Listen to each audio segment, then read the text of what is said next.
AMD's Ryzen 9000 CPU delidding goes wrong. First encounter results in cracked die. AMD's first Ryzen 9000 CPU delidding goes completely unexpected as the I/O die breaks down into little pieces. Well, for those who are unaware, delidding is a method employed by several consumers that involves removing the CPU IHS, abbreviation of integrated heat spreader, and utilizing a more premium form of thermal paste such as liquid metal. It's mainly done to achieve lower temperature in case of high stress workloads. But in case of Tony, well, he did it primarily to clear out the curiosity associated with the Ryzen 9000 Zen 5 CPU. So how did it prove to be a failure?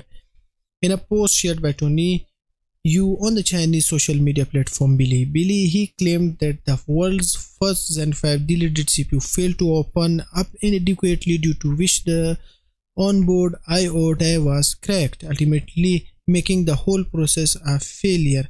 Remains of the die were found on the IHS as well as on the chip itself, showing a disappointing situation. We certainly can't blame AMD in this situation, given that a delidding tool for the Ryzen 9000 series isn't out yet. And as you can see in the picture, indeed the chip break in two, half on the chip and half on the IHS.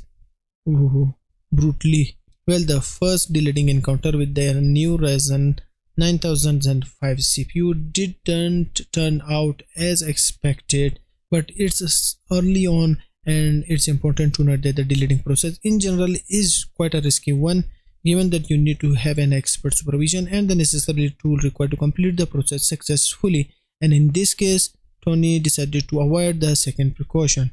And given the debut to new AMD Ryzen 9000 Zen 5 CPUs into the market, we do expect overclockers to engage in the delidding process once the process starts hitting the retail market, since there are a lot of barriers to overcome. Though AMD Zen 5 prowess, we saw Ryzen 5 9600X being overclocked up to 7 GHz. So with the dual CCD Zen 5 chip rolling out next week, we can expect better overclocking results, and maybe Tony's second try will end up being much better.